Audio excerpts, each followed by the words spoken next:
Welcome to Decoded, Series 1, Episode 8, your weekly podcast providing in-depth insight into cybersecurity. Show notes, including any links mentioned in the show, are available at decodedcyber.com. I'm Simon Edwards, CEO and founder of SE Labs, the world's leading security testing lab. I've been advising on security for over 20 years. And I'm Marc Briggs, with over 10 years' experience as a British Army officer and 5 years in cybersecurity. I'm now the COO of SE Labs. And welcome to the latest and final episode of Decoded, our podcast looking into cybersecurity. Our last one of the series, anyway. We're looking forward to Series 2 already.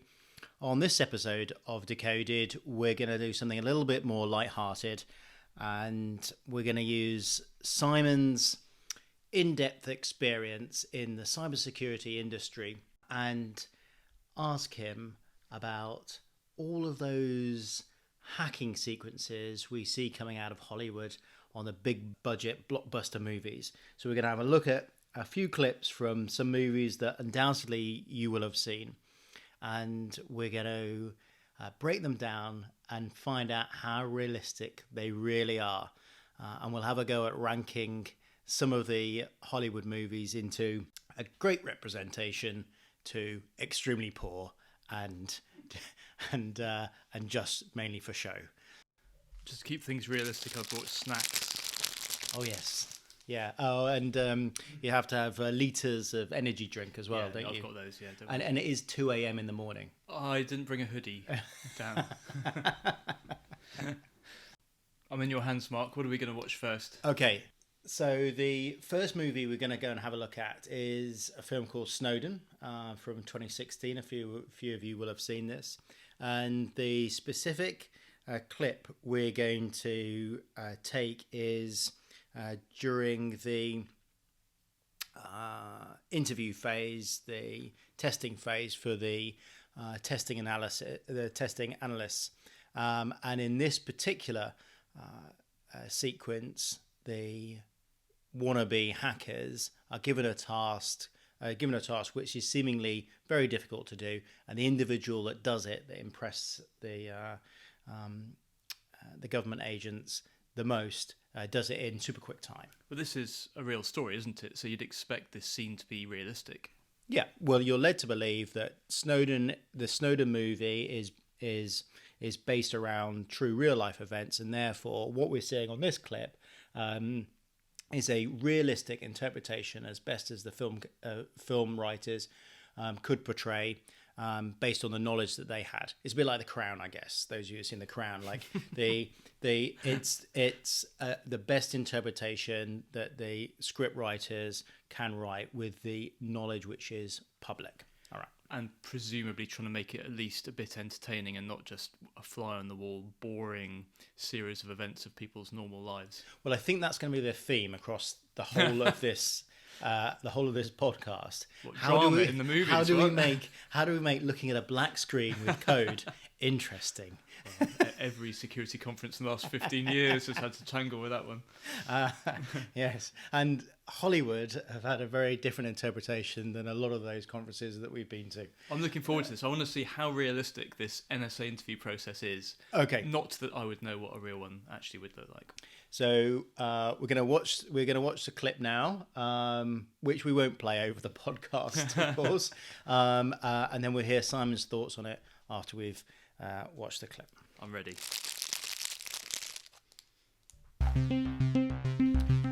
Okay, there we saw the task that the government had set the analysts. Usually takes 5 hours to complete, but if it takes more than 8 hours, then they're out. And this guy does it in 38 minutes, which is obviously a record based on the government testers' facial expressions. And then the analyst talks about that they didn't do stuff in sequence, and they obviously did concurrent work, but they had to build a communications network, break it down, and build it back up again in their hometown. What do we think of it, Simon? What do we think of that? Well, I think it's not very clear what they mean by building a covert network, but they've probably been trained in that kind of thing, so we shouldn't need to know. So we can give them a bit of leeway there. Yeah, I think setting up remote infrastructure, you probably would use a Unix-based operating system, and that's clearly what they are using there, possibly Linux or something similar. They're all typing fast. You'd expect that. You hear that a lot, actually. You hear a lot of, and the scene that we've got, that we've just watched, there was a lot of typing, a lot of noisy keyboards, and then, of course, when the analyst is saying how they've done their task, they all stop typing, get told. They then get told off, and you just hear a lot of starting up again. Everyone typing very quickly. And that actually might be one of the least realistic parts of that sequence, is that providing a room for the people with mechanical keyboards rather than the quieter ones is a pretty antisocial thing to do. If you're going to work in an open plan environment, at least give people quiet keyboards to play with. So you're saying from a hacking point of view, what do we see on the screen there, mate? What was on there? You can see people running scripts, which they would be. What generally happens online is after a sequence like that, the nerds come out in force and pick holes in it and say, well, there's no such thing as that script, which is not true, because anyone can make a script and call it what they want. And they'll analyze every piece of a command line command that's typed out with all the switches, and say, well, I don't know what kind of version of Nmap they're running there, but that wouldn't work. But I think quite reasonably, you can't assume that the NSA is using exactly the same tools as us. So to pick holes in the small details of the commands is pretty petty, I would say. Yeah. So I think that's quite a reasonable, realistic show of how people would set up a site of some sort, be it a website or a messaging infrastructure, that kind of thing. Yeah, I've got no complaints about that one. Okay, so we liked Snowden, the film. Yeah. I mean, yes. Okay, well, that's a good start then. That's a good start. Okay, so we just watched a scene from Blackhat, which I think came out about 2014. And in this sequence, we've seen the hacker attack the target with a heavily amplified keyboard again. Oh yes. Like from the 80s. A lot of heavy typing, but not a lot appearing on the screen. But you hear all the chatter of keyboard keys slamming. But this attack was carried out by asking the target to change their password and supplying what looks like the company's password policy as a PDF attachment to the email that the target received. The target opens the PDF, which has a keylogger attached to it. The keylogger is used by the hacker to identify what the new password is, and then with that password, the hacker is able to get free run within the constraints that user has within the system. So, Simon, what did we think of Blackhat? Well, that particular scene was very realistic. In fact, it reminds me of the way we do a lot of testing. So the way they described it wasn't entirely accurate, and some of the graphics involved were Hollywood, sort of coloured lines shooting off across screens and things. But essentially what happened there was they sent him a PDF that had an exploit in it, I would guess. That's probably how it works. Mm-hmm. And the exploit would then allow them to upload a keylogger. The movie wouldn't want to walk you through every single step, but the keylogger might have been downloaded automatically too. That's definitely possible. Mm-hmm. And so what happens then is he runs the PDF, it could be a Word document or a spreadsheet, and then essentially malware is loaded onto the system using a vulnerability in the PDF application or Word or Excel or whatever. This is a really common tactic for many advanced attack groups. We've been seeing it for at least a decade. Yeah. And I would say that not only was that scene completely realistic, but actually most of the movie was too. I hadn't actually seen it till a couple of weeks ago when you said we were going to be doing this. But what struck me was it was the most realistic hacking movie I've ever seen, but also one of the least interesting and gripping. Do you think there's a link? Yeah, I think that maybe it's just for me because I'm a nerd, so I'm now focused on the technical details and I'm not engaged in the drama of the thing. Sure. But yeah, I think maybe they got quite obsessed with getting it right. I usually quite like Michael Mann movies because they're a bit dumb, and this wasn't. But it's also no surprise when I looked up later that they'd employed a couple of quite well-known people, one of whom I actually know, as consultants to make sure that the hacking was right. And what was also quite good is it seems it'll probably stand the test of time because those techniques have been around for ages and I think will continue to be around for ages, where one of the other movies that we are going to look at a bit later is quite dated now. It's realistic for the time, but WarGames, one of my favourites, I don't think quite stands up today as it would have in the 80s. Sure. Let's have a little bit of chat about the first phase of that attack that we saw in Blackhat there. And that was the fact that the target had been asked to change their password. Now, in order to do that realistically, then the hacker would have had to replicate the internal policies of the organization the target's working in. You wouldn't just get an email from an external source and follow it as blindly as he did. So it's likely that we're seeing social engineering and business email compromise potentially to enable enough realism for the target to open that PDF. Because you could see on the scene that he was unsure about whether to click on it or not. Yeah, I think social engineering it's one of the least interesting in terms of movies because what people want from hackers is this magical ability to just turn up and hack a system and get access, like a magic trick. But the truth is, it's slightly dirtier than that, and you do generally have to trick people into doing things. You can hack systems, you can scan for vulnerabilities and remotely exploit them, but in the hacking world, those are kind of seen as a bit of a holy grail. If you've got a remote exploit which requires no user interaction, happy days if you're a bad guy. Generally speaking, you have to convince someone to do something at some point. And if you think back to some of the really popular, by which I mean very successful worms of the 90s and early 2000s, where the code would go through systems and take people's addresses out of their contacts and resend themselves and say, hey Mark, this is Simon, open this. It still requires social engineering, not only right at the beginning of that attack for the first few victims, but actually everybody else as well. Because if you just got an email that said click on this, you wouldn't. So the fact that it's coming from me might make you more inclined to click on it. Yeah. So Blackhat, so the thumbs up. So we've had 2 thumbs up so far. Really realistic. Both movies are from, I would say, the last 10 years. Yes, 2016, 2014. And I wonder if Snowden actually is responsible for some of this, because I would say 10 years ago, very few people were aware of what nation states were capable of doing in terms of hacking, or even non-nation state attackers. And so they just go, well, the guy turns up with a hoodie on and presses some buttons and bad stuff happens. Great, but now we know how it works. I think the directors do have to be a bit more realistic, or they'll just get laughed at.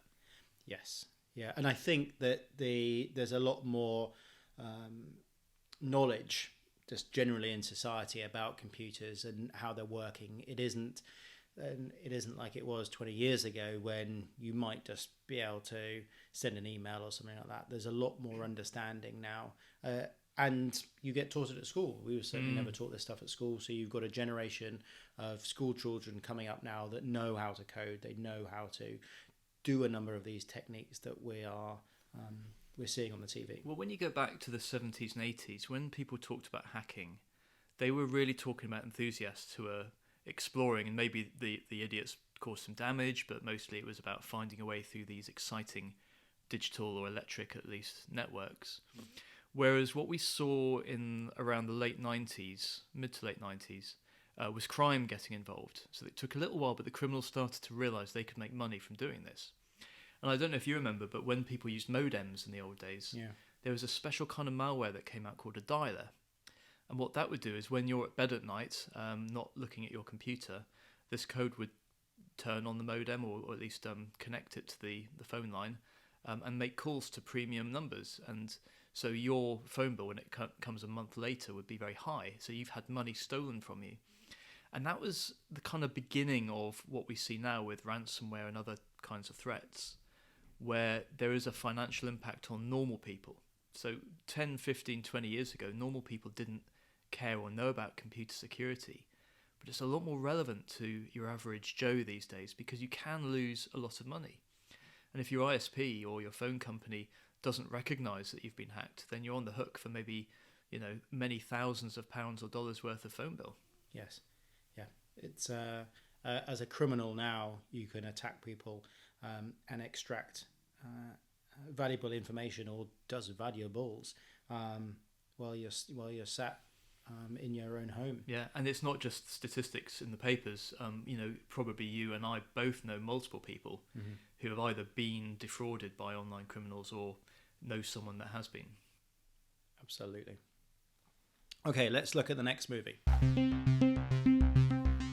Okay, we've just watched a clip from Die Hard 4.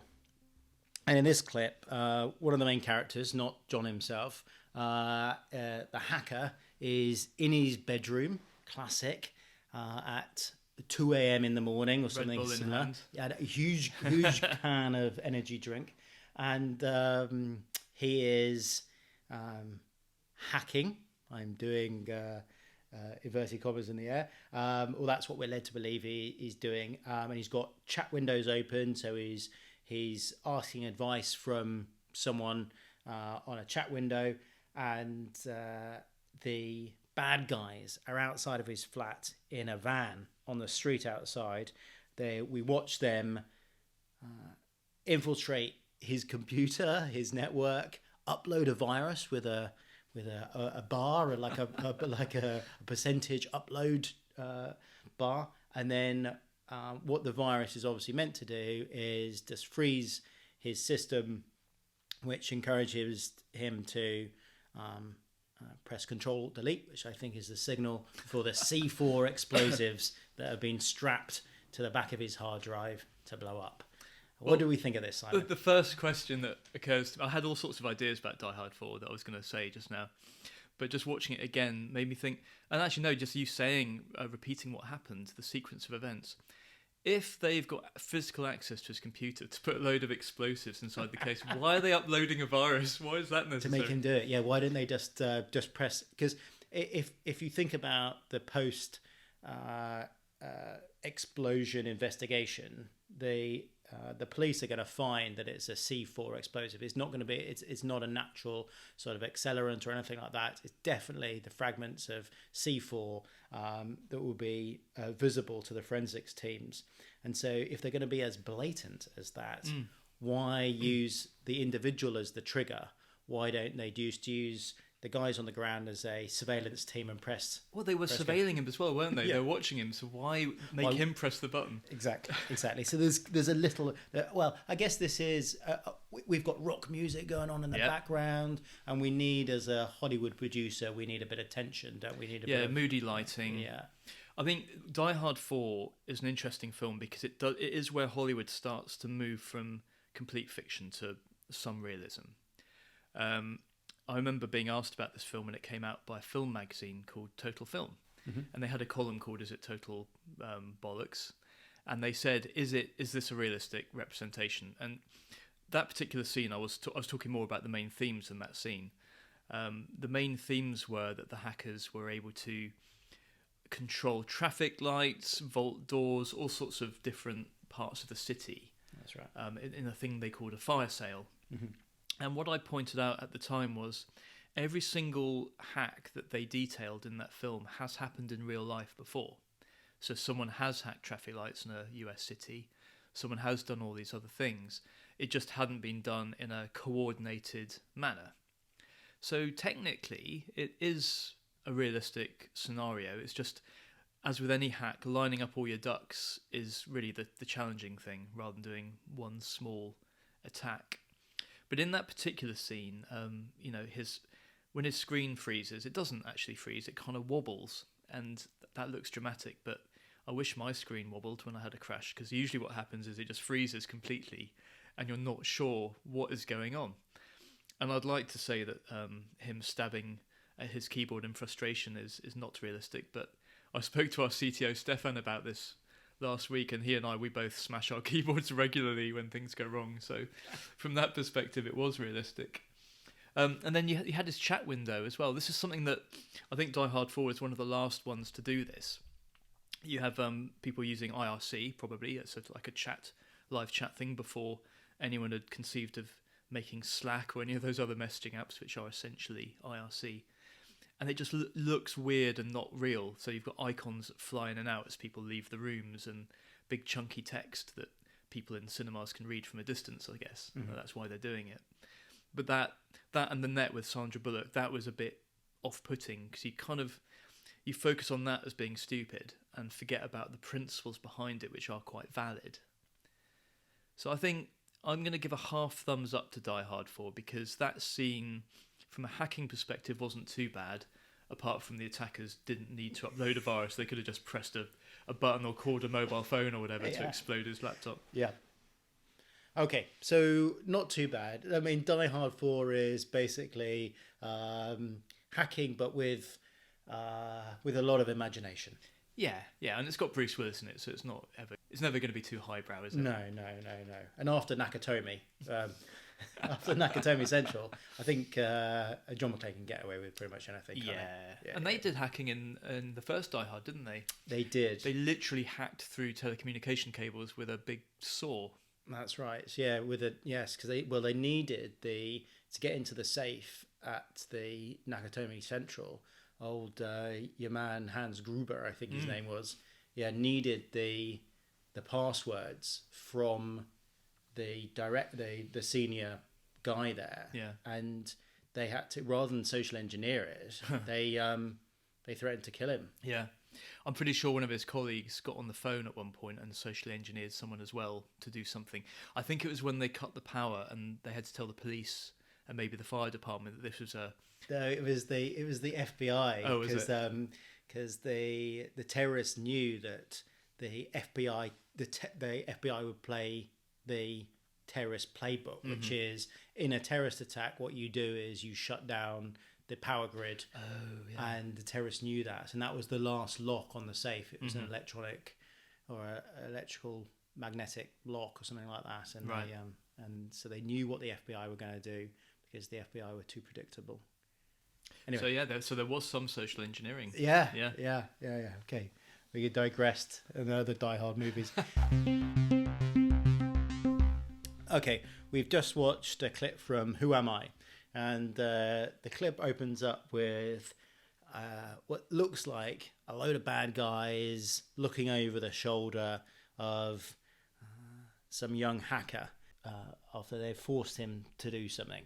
And what we're seeing on the screen is loads of windows open with loads of code flying up.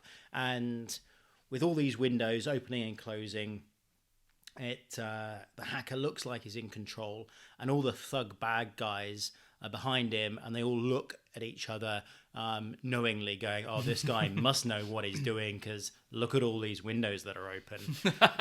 The more code, the stronger the hacking. Yeah, and that's the impression that we're given. And then later in the scene, we see these. They look, I guess, a hacktivist, you might want to call them. They are on the top of a building, and they almost like the anonymous masks, aren't they? That's right. Yeah, they break into a what looks like a communications cabinet, the same thing you got down your road, and they plug directly into that, which is presumably the cabinet which the building's internet line goes in on. And they upload some sort of code, some hacking, and they are adjusting the graph which the TV company that they're hacking into is showing on the TV at that time, and they make it display something different. Yeah, I haven't watched the movie, so I don't know if they were actually manipulating the stock market or just manipulating the TV's representation of the stock market. That's not clear, but they turned it into a rude gesture, the line of the graph. That's right. What do we think of that hacking, though? Were we impressed, as the thugs were at the start of that clip, with all the windows that were open. I think open windows and scrolling text are always impressive. I've got to say that bit was realistic, because when you are running an attack of some sort, you do often have lots of windows open and you're monitoring things in real time, so you do have text scrolling past. Now, I don't know what they're supposed to have actually been doing, so I can only just go on what I read from the screens, but the first thing they did was run Nmap, which is quite a well-known tool for enumerating networks. So if you're going to attack a network, you kind of know, you have to know what you're going to be looking at and what are vulnerable systems. So running Nmap is quite a good first stage. Yep. And then they ran some scripts that I don't know what they were, but it probably were exploits. So they found a target, they attacked a target, and they achieved the goal, which seemed to turn the power off in the building. That's right, that they were in. Yeah. Yeah, so I mean, that's feasible. Smart homes, big office buildings, they're all vulnerable to that kind of thing. Even as we saw a few years ago, major power stations have been under attack on a nation-state level. So people controlling power stations have seen the mouse on their screens moving around as they've been remote controlled by bad guys. So that none of that is crazy. You do always in these movies have to have exciting music when you attack a comms cabinet, because it is just a comms cabinet. It's like basically watching a BT engineer like repatching your line, you know. Yeah, how that's do you exactly make this what it was. Wasn't it? Yeah, you just didn't have the high-vis jacket on. No. And I think it seemed at that stage that they were then reverse engineering some programming, because he ran a decompiling command. My guess would be you'd probably want to do that over a longer period of time and not on site on top of a building. You might want to get access and take it away and spend a few days looking at it. And there's a bit of a theme that we see in movies like this, which we'll probably come on to, where tasks that should take quite a long time for dramatic purposes tend to be quite quick to execute in movies. Yes, they're making the assumption that the hacker has seen all the systems that they're faced with before, and they know exactly what to do. All the exploits or the tools that they've got lined up ready for deployment are the right ones. And you know, we've seen this in real life where we've been asked to do something in massively unrealistic timeframes by someone who doesn't know what they're talking about. It's like, well, can't you just do a forensic investigation on that laptop in an afternoon? It's like, not really, no. Yeah, I think, and it's probably as a result of seeing the timelines that these movies portray. Yeah. They think that we just come in, press a few buttons, and there's some sort of computer program that spurts out a report in 3 hours' time. And you know what? Some penetration testers do that, and they're just very low value in terms of what they provide. Yeah. But I guess if you're looking for a tick in the box, have you had your pen test done? Then getting someone in for 50 quid. Yeah. To do just run a bit more, yeah, but yeah, I could take your point. Yeah. You'd be surprised. Like, some pen testers will charge you the full amount and run a Nessus. Oh, really? You'll Vulnerability pay the full amount, yeah. And then they'll just run the. Yeah, it's really low value. You need people to analyze. It's like with news. Like, no one needs any more news reporting these days. It's the analysis which is important. So running a scanner on a network, okay, great. Tell me what that means and what can I do to make things better. Do I need to fix everything? Maybe there are other measures we can take which reduce the vulnerabilities or the risks. Anyway, this is supposed to be about movies, not risk management. Sorry. Yes. So who am I? What did we think? From what we saw there of the movie, it seemed like we had the right kind of... he was doing the right kind of things. Yeah, again, and the interfaces were accurate. So I think we're still in the modern last 10 years worth of making hacking look realistic. Yeah. Okay, great. All right, let's talk about our next movie. I'm not so confident about this next one. All right. Okay, we've just watched a clip from Fast and Furious 8. And it's a clip which opens up with a control room looking, which seems to be looking at images from CCTV cameras and live satellite feed. And the opening line is, I want every vehicle with a 0-day exploit with a 1 kilometer range of the target identified and hacked immediately. And the analyst, rather than saying, well, that's absolutely ridiculous, just goes, well, that's a few thousand vehicles. Which ones do you want hacked? And the woman in charge says, all of them, hack them all. Charlize Theron in charge. Yes. Yes, and then they go on to immediately hacking the vehicles within a number of seconds, and then driving every single vehicle independently, but in a sort of swarm to target the convoy, which is what they were looking to achieve physically on the ground through their cyber exploit. So we're bringing in 0 days here. We're bringing in vulnerabilities of autonomous cars, and we're bringing in the ability to subsequently then control these cars once they've been exploited. This is the 8th in the Fast and Furious series franchise. I have not watched a single one of those movies, I'm glad to say, from this well, based on this scene, will you be watching them? No. But what I do recognise is that if you'd asked me when I was much younger, how realistic is this hacking movie, like The Net with Sandra Bullock, I would have said not at all, because I arrogantly would have assumed that some of it was just wrong and couldn't be done.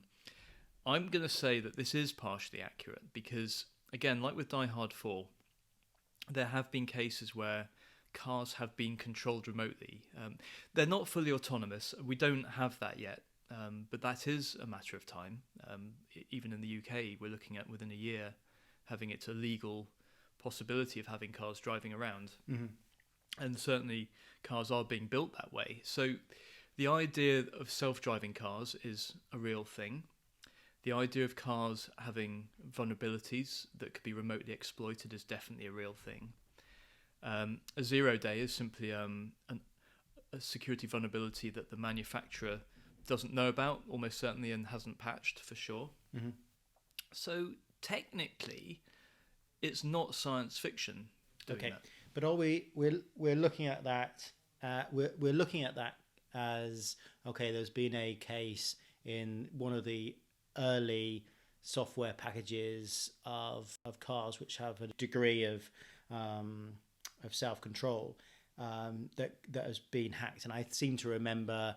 The hackers took off the handbrake or something like that. I mean, that's as far as it got. Oh, I think they applied brakes or changed the speed whilst it's being driven. Okay, yeah. So Charlie Miller was one of the researchers involved in that. Okay, but here what we're saying is that the 0 day exploits, there'll be a 0 day for each manufacturer shown in this clip, and then likely a number of different ones needed for different models of vehicles within a manufacturer's fleet. Well, I think that's a reasonable assumption, but what you could also imagine is that in the future, your Mercedeses and your BMWs and so on, they may not all have entirely proprietary systems. So it may be that one or two large American companies or European companies come up with a system which is then the industry standard. So you might find that you get a 0 day in System X, and that's deployed amongst 50% of all cars, and you might then have one for System Y, which is the other 50%. Okay, and we've seen something similar to that, not a 0 day, but we've seen a third-party exploitation in the SolarWinds attacks only in the last few months, and that enabled access to a number of systems which you wouldn't have necessarily looked to target head-on. But through SolarWinds, the hackers were able to get access. Yeah, and 0 days exist all over the place. I mean, the thing is it a 0 day if it's not even known about? There is no software that you could say for 100% has got no vulnerabilities in it. The point of 0 day is where a researcher has discovered it. It may not even be a reliable 0 day, but someone has found an exploit for a vulnerability and hasn't told the manufacturer yet, so there is no fix. That's all a 0 day is. And so if there were 1, 2 or half a dozen autonomous car systems that could be remotely accessed, and I'll tell you what, they all will be. If you look at how Tesla is these days, there are features in that car which you can buy. You can look on your dashboard and actually see that you haven't got certain features available to subscribe to it. Now, how does that car know? It's connecting to the internet and querying the cloud, an account somewhere, most likely, to say, has Simon bought the, I don't know, airbag add-on or something like that, and then it won't deploy the airbag until I've bought it. So the minute it starts looking out and asking questions, that's when things can go wrong. Like my old Volkswagen Polo didn't have any kind of radio to talk to anything, so it was pretty unhackable. Yeah. But even modern cars, I might have a car that can talk to the internet through my smartphone. Well, it does. That's how it gets its updates. So that is a vulnerability, and I'm sure someone cleverer than me could work out a way to abuse that. And we're relying on car manufacturers to provide the security, are we? Oh, yeah. And they are terrible at that kind of thing. I mean, you just have to look at the GPS system in a brand new car. It's like something out of the Ark. They are not ahead of the game in that respect.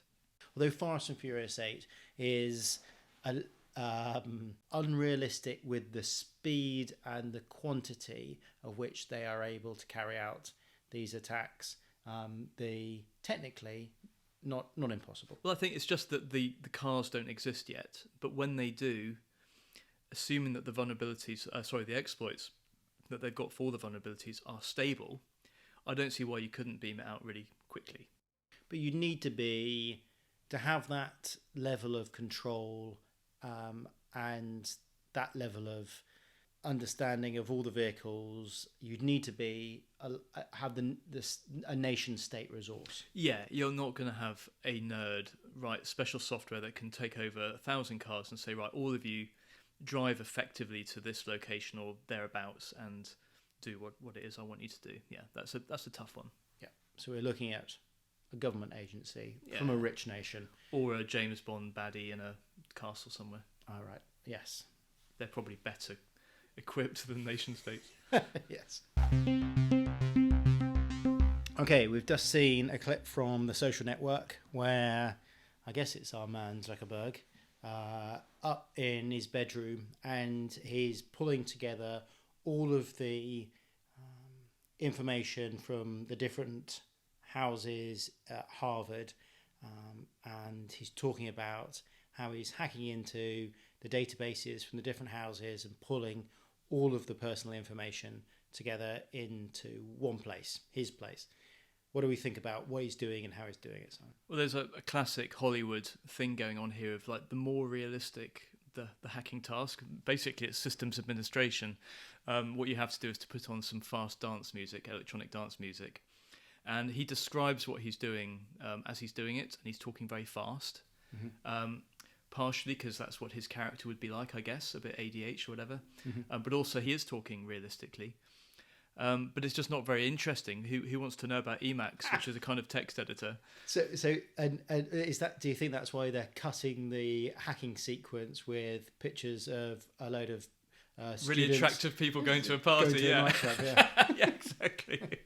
Yeah, like pretty girls taking ecstasy and boys drinking and all the rest of it. Yeah, absolutely. Whilst the nerds are in their room editing PHP scripts and Perl scripts and talking about wget, which is a tool that you would use to pull down files over a web connection. And issues like, well, maybe the website will only give you a certain number of pictures per search. So rather than sitting there pressing a button 500 times, you write a script that will do that for you. Yeah, I mean, it's hacking in as much as, I don't know if he actually did that in real life. I think I heard he did. He's stealing personal information without any kind of authority. So that's hacking. But he's not really using any what we would recognise as sort of hacking tools. He's doing legitimate, technically kind of networking tasks. He's just not doing them with permission. He's accessing information that he shouldn't. But it doesn't sound like that information was particularly well protected. But then the argument is, well, if you go onto someone's lawn and steal something off it, it's still theft just because they didn't really protect it properly. Yeah, just because they didn't lock it in the shed. Yeah. Doesn't mean that you've got any more right to have it just because it was on the lawn. Yeah. If that's a true representation of what he did, I'm surprised he didn't get into as much trouble as he should have done for stealing all that and getting Facebook on a head start. Fair enough. Okay. Okay, we just watched a scene from Hackers, the movie. Classic movie. Yeah, and it's kind of like we had a red team and a blue team there. They both knew each other were in existence. They actually had a live communication during the hack. And the red team were trying to infect the system. The blue team were trying to defend it with statements such as "deploy antivirus now" and "inject a flu shot." And things like that, and a lot of pressing buttons. There's a big red button that was pressed at least twice to very loud keyboards as well to defend the system. And also there was a visual representation of the network and the hacker flying through the network as if it was a cityscape to try and find the vulnerabilities within the system.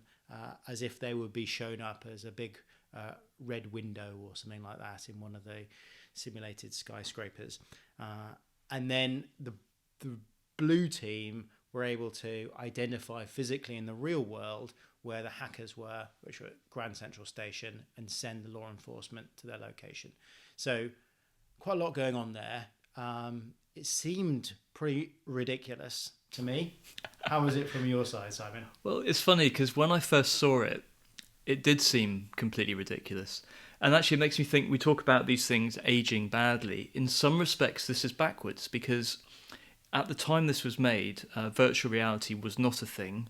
Graphics weren't anywhere near as good as they are today. So when you've got Johnny zooming around in his virtual headset, that is something that you could imagine would happen maybe today or certainly in a couple of years' time to navigate a network in a visual way. So back then, I think this is probably a movie from the mid-90s. No, not realistic at all. But actually, they were looking forward into the future, I think, quite realistically. The egos of the individuals concerned, definitely realistic. Oh, you've met a few people like this. Oh, yeah. Definitely.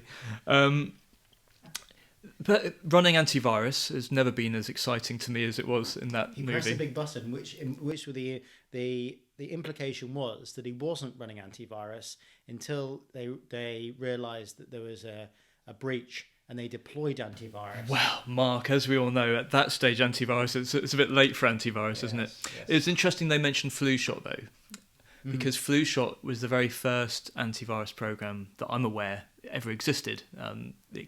It's about 40 years old now, I think. So that was a real thing, but it would have been pretty old even when this movie was made.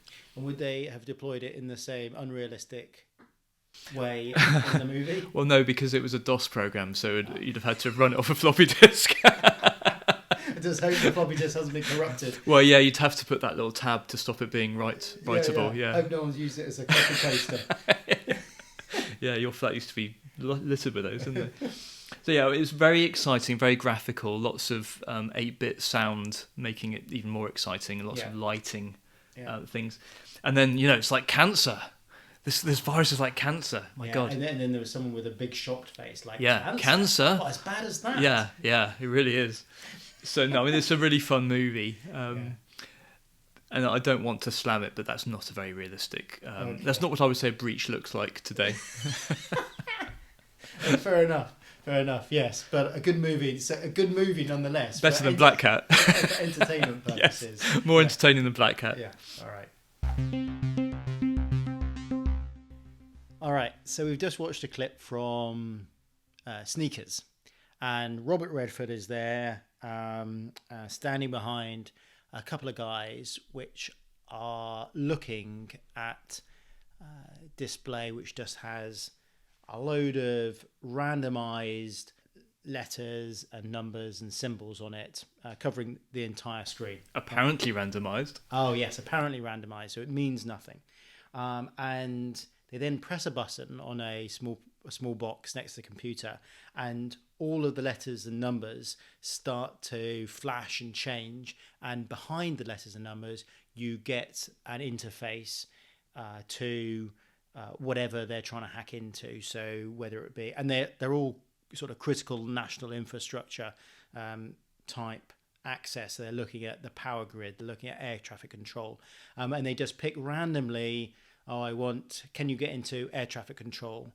They press a few keys, the interface comes up encrypted with all the randomized letters and numbers. They press this button and you get access. And what and the commentary that they are discussing is the fact that the little box next to the computer is an decryption chip, and they are implying that every encrypted piece of hardware or software is hackable if you've got a maths that can be done quickly enough, and their chip can do the maths quickly enough.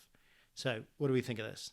I think this one was interesting. This goes back to kind of my era of movies. So we don't usually see encrypted code being decrypted in that visual way. You don't see it kind of melting from obscure into clear text or an interface. But, it's a Hollywood representation of something that's tangled and scrambled becoming clear. So I think that's a reasonably good artistic license. It's just not what you would actually see on a screen.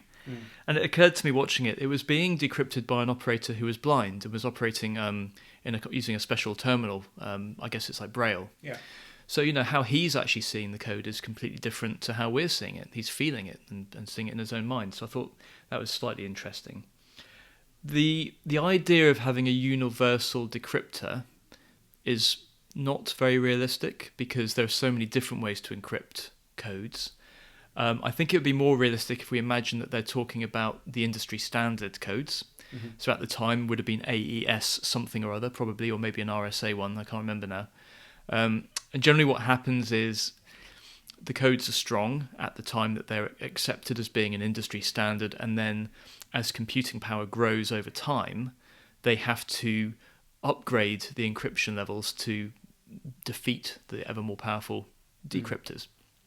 And as people get more powerful computers, it doesn't matter if the encryption becomes harder because everything's faster. You wouldn't want really hard encryption today if your computer couldn't handle it. Yeah. And then certainly putting software onto a chip to make it faster is a very well-known thing to do. You can put almost anything onto a chip. You could have a modem on a chip if you want to. So that's realistic. And then hacking infrastructure, certainly in those days, is probably going to be easier than today. Power stations have been hacked in recent years using special malware and things like that. But I would dread to think that probably it wasn't that hard to connect them over certain phone lines back in the 80s, 90s. Air traffic control, I would guess, would be harder to get into. Mm-hmm.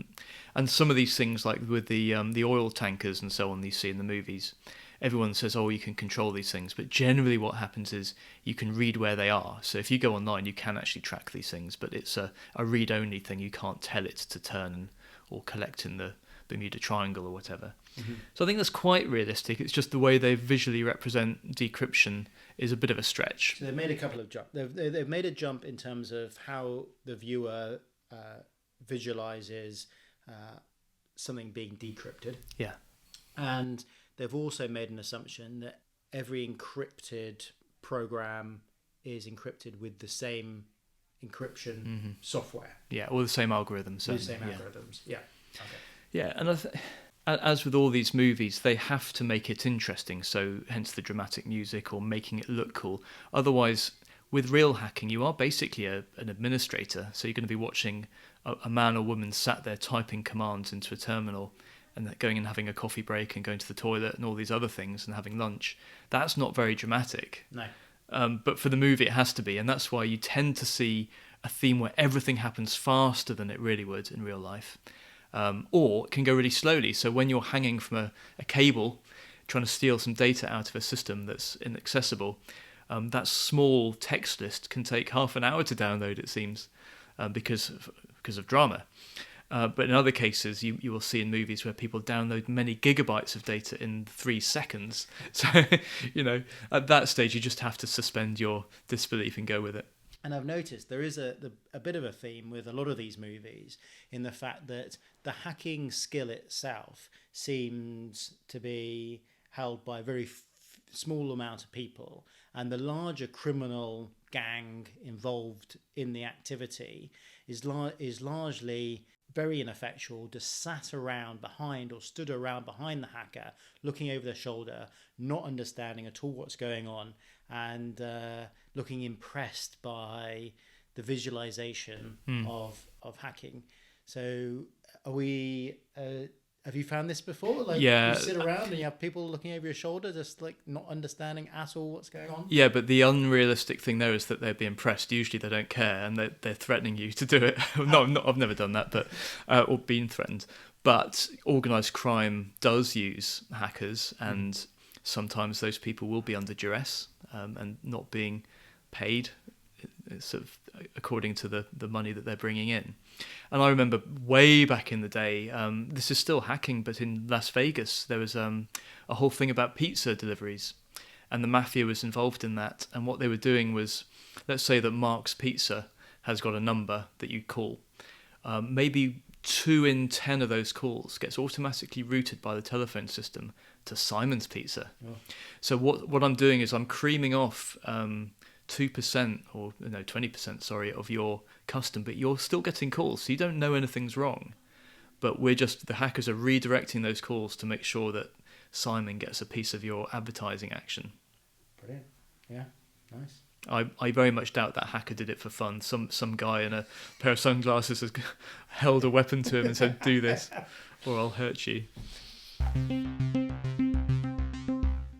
All right, we are going to end our film review and Simon's insight into hacking from Hollywood with WarGames from 1983, where Ferris Bueller is hacking into, I think he turns into Ferris Bueller later. Matthew Broderick is in his bedroom, and this is before he's into Whopper. Isn't that the name of the? Yes. Yeah.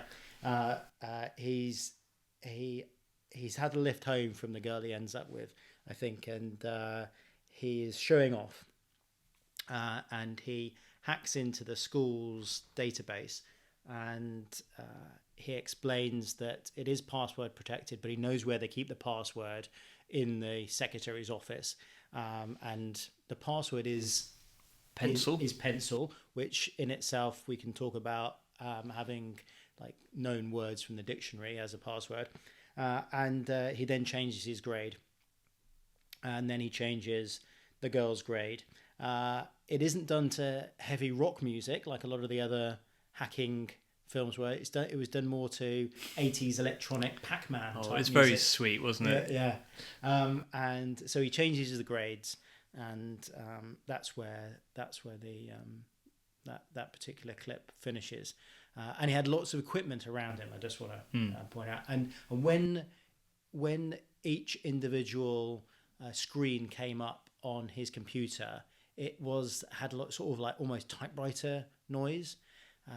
So I'll let you discuss all of this from the 80s, Simon. I think it would be fair to say that this is the movie that made me interested in computer security. So we've got you to blame. We've got this film to blame for why we're here now. It had a really big impact, and I think seeing all that equipment and seeing the terminal window and all that kind of thing was what it was all about. It wasn't actually about getting the pretty girl. It was about the cool computer kit and having a modem. He was dialing into systems.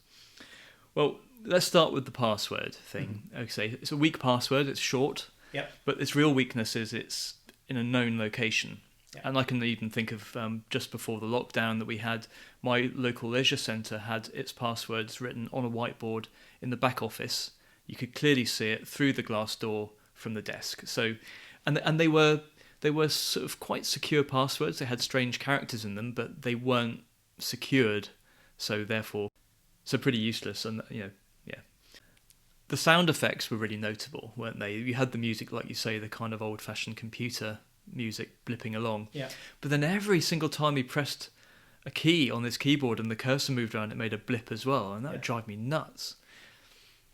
For effect, then? We're thinking for effect. Is it something that you remember from your BBC Acorn? Oh, I never had one of those. I was a ZX Spectrum rubber key boy. Oh, wow. But that's why you don't like the heavy tappy noise, do you? Oh, I hate it, yeah. But no, I think that was for effect, and I think if they'd done much more typing, they might have had to rethink that sound effect. Yeah. But did you notice that with all that equipment in his room was really quiet? So again, there's lots of noise when they want there to be, but actually I've been in rooms like that. My old bedroom had lots of computers in them, and it's noisy. Lots of fans going and humming and things. Mm-hmm. And his computer equipment is pretty old, so I imagine that would have been really noisy in real life. It was interesting as well, when he changed her grades and she told him not to. Yeah. he's being a bit sociopathic there because he's doing something against somebody's will, and then he changes it again later when she leaves the room. Yeah. And he says that he can't get caught. And that is a classic criminal outlook, where unless criminals are trying to go up their hierarchy and maybe doing jail time as part of the thing that they need to do in their path to success, not getting caught is something most criminals have in common with their view on life. They don't think they're going to get caught. Yeah. Well, he thinks that it's the implication is it's technically impossible for the school to see that it was us or me that has changed the screen. And this is classic clever person thinking, because he knows enough about computers to believe he knows everything about computers. And of course, you can be tracked, you can be caught, because computers are really good at one thing, which is logging what's happened. And in fact, later in the movie, he does get caught. Now, okay, I don't think it's the school that does, it's the FBI, because he logs into a defense computer system. And it took them long enough to find out that he'd done it. But there were cases back at that time where Russian spies were dialing into computers and stealing information over long periods of time, because in those days, modems were really slow. So downloading a document might take you 10 minutes, whereas today it's a second. Yeah. And every minute that connection is maintained, all these switches are keeping a track of it. And Cliff Stoll wrote a fantastic book called The Cuckoo's Egg, which I recommend to everybody, no matter how technical or otherwise you are, where he tracks one of these guys, and with almost no equipment or knowledge on how to do it, he goes from being an astronomer to being like a network forensics guy, and it's fascinating. Like, connects printers to the telephone line to see what's going on sort of over a weekend, and comes back to a room full of paper. Oh, wow. It's really, really cool. So what was it called again? What's the name? The Cuckoo's Egg by Cliff Stoll. Okay. So yeah, I think it was a really good film. It is quite realistic. It's less so when you have the AI of the big baddie computer at the end. Oh, you get to see, it's got like the world map, hasn't it? And Yeah. then you get to see all the intercontinental missiles sort of going over each other, and it only realizes in the last second that mutually assured destruction is destruction nonetheless. Yeah, and the way we're living our lives with nuclear war over our heads is the same as playing tic-tac-toe. There is never a winner. No. Yeah. And doesn't he get into that network by using he does social engineering, doesn't he? Because he wants to play like chess or tic-tac-toe. He does war dialing. So what he does is he calls lots of different numbers to try and find interesting places to go. And one of them says, "Do you want to play a game?" And he thinks he's broken into a game software company. So he doesn't realise that these cool games are actually military training programs. Mm-hmm. And he does a lot of research on the software designer. Is it the program designer? Yeah, the professor, I can't remember his name, who wrote this AI. And then he and his girlfriend go and find this guy and try and tell him to stop what's going on. And it's his son, his dead son's name is the backdoor password. That's right. So yes, there is a backdoor in this. So it's all locked down. He doesn't hack head on the DOD, does he? No. So Matthew Broderick's character goes and finds someone who knows a way into the system through a backdoor that he himself programmed into it. Joshua, I think, was the name of the boy. Backdoor password. Yes. Isn't it? Yeah. Sorry, spoiler alert. Anyway. Yeah. Oh, well, it came out in 1983. If you haven't seen it yet. Yeah, sorry, not sorry. But it is, I think that is worth watching again. I saw it not too long ago and it was just as entertaining. Really? Yeah, it's good. That's one for your classic film nights during lockdown. More entertaining than Blackhat, but maybe less realistic. Yeah, okay. Yeah. It's simpler times. Yeah, maybe that's just the right thing for me.